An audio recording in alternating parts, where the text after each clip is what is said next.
day, day one he got here, and just we know his resume, we know what he's done for this league and at the running back position alone. So just learning from him day in and day out, and it's been great, having him in there and just being able to learn from him too. Okay, next up is going to be Rick Stroud. All right. Hey, Ronald.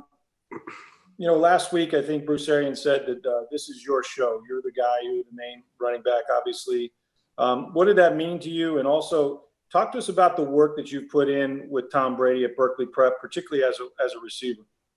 Oh yeah, most definitely. So yeah, we got together over the summer and just what I went through over the summer, just looking at the training, with the Hill and Walter Payton, and Right. we did just inspired me, putting himself through the mental part of it, just fulfilled me for when I got back here, just to be ready for things like that. But working with Tom, was great too, being able to get some chemistry so he could see, my tempo, my speed, and my routes, things like that. So when we hit the field, week one, we'll be ready, and he'll know how to go off now. Mm-hmm.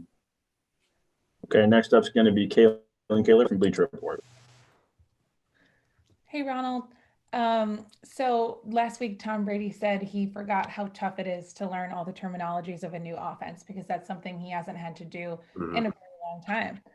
So I have a two-part question for you. The first question, how hard was it for you last season learning Arian's system for the first time? What was that process like for you? And then second, what have you seen so far from Brady in picking up this offense? Has he been talking about it being a challenge? Would you have even known it was hard for him if he hadn't said anything?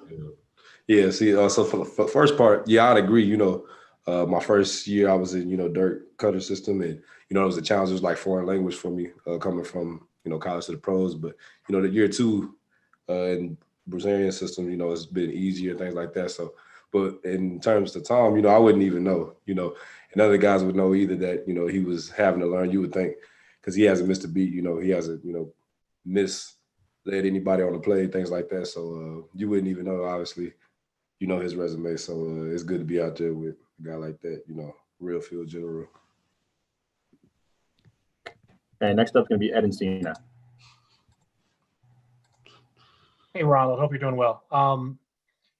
I know that following up on Rick's question a little bit, obviously that you have the capabilities of catching a lot of balls out of the backfield this year with Brady back there. I mean, I know you've every year you've tried to become a better pass catcher and more of a threat in that part of the game. Other than doing the work that you've done with the jugs and stuff like that, how has your progression been, and how do you become the guy that you want to be in that part of your game?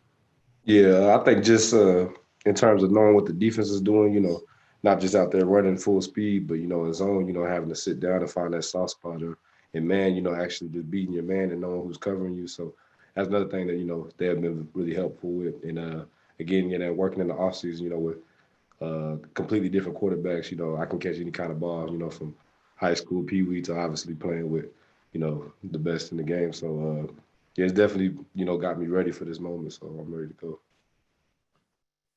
And next up is going to be Jen Lane. Hey, Rojo, great to see you.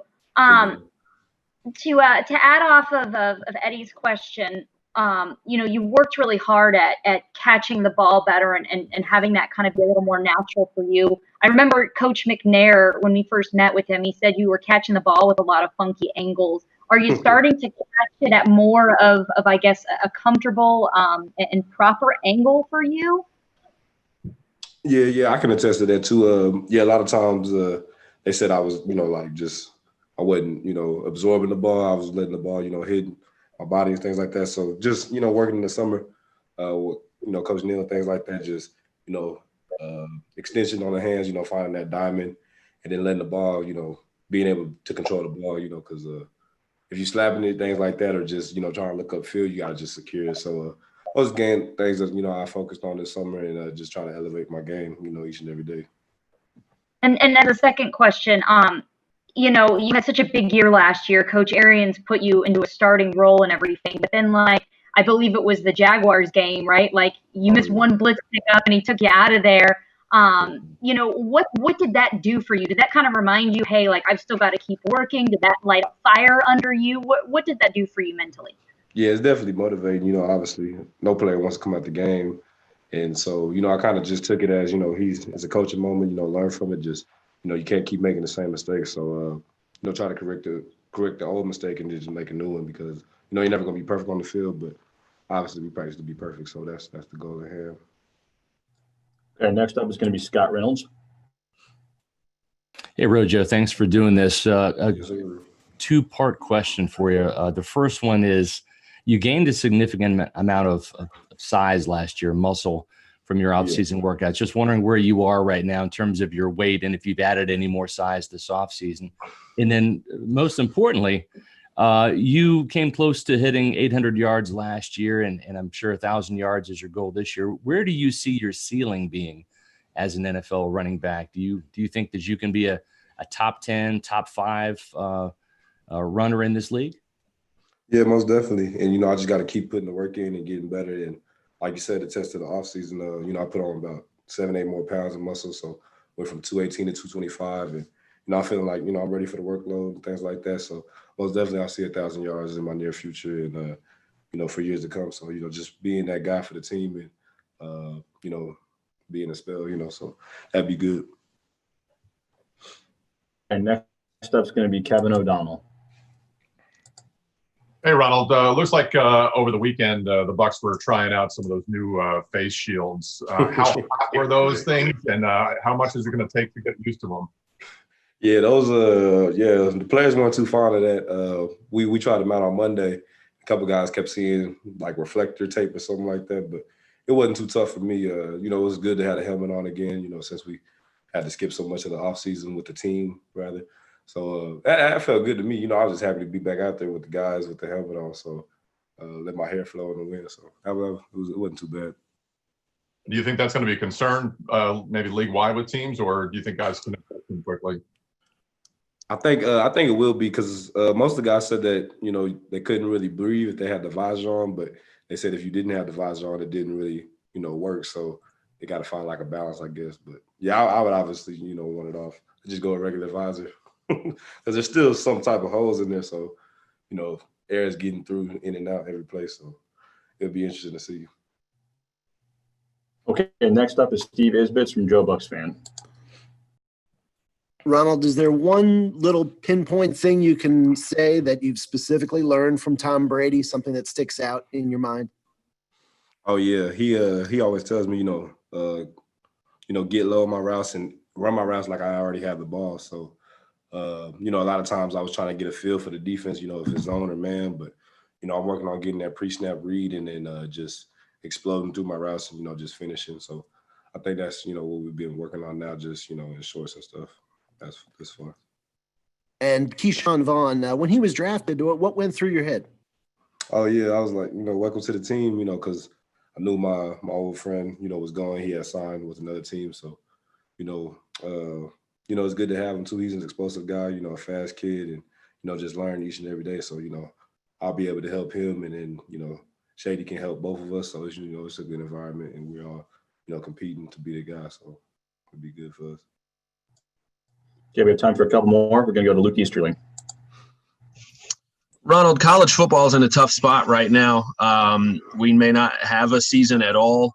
And you saw late last night, a lot of players, big name players across all different conferences coming together and saying, hey, we want to play, but we do want to do it safely. And we think this is an opportunity for us to gain certain protections and to be able to kind of, collectively maybe have a players union and work for a bunch of different rights.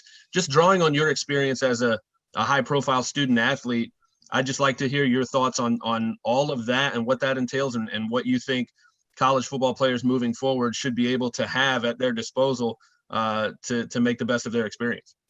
Yeah, that's tough, honestly. My heart goes out to them because, I don't know what I would do if I was in their position, but, I would just say, listen to their heart, but at the same time, it's tough, find that balance because, those guys want to play and they're trying to, get to this level and accomplish their goals and dreams. So with that being put on hold, it's really tough. But yeah, they need some type of union, some type of organization so they can get, collective minds together and just, find a way to get it happen because, we need college football and those guys, they've been working their whole life just as we have. So it hurts to see them, you know, not play. So at least for now. So yeah, we'll see.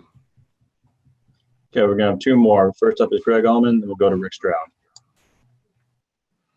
Ronald, what is the most important thing for you to do between now and September 13th to get yourself ready, knowing you don't have the reps and the live action, if you will, of preseason games that you're used to having? I say for now, just, you know, getting that chemistry with the O-line and then with Tom Brady as well, the quarterback. So since we won't be having that preseason, that first drive, you know, it's going to be, you know, flying bullets week one. So, you know, you know, I'm excited. We're excited, but I think, yeah, just getting the time, the time and the steps down, things like that. Just so when we go out there, everything just flows, you know.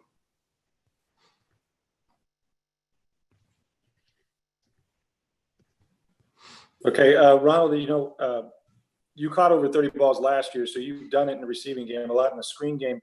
But with Brady, when you look at his record, I mean, the last few years, he's thrown over 100 completions to running backs. So what does it mean to be that involved in the offense, in the passing game in particular? And what about his ball placement? How does that help you as a running back?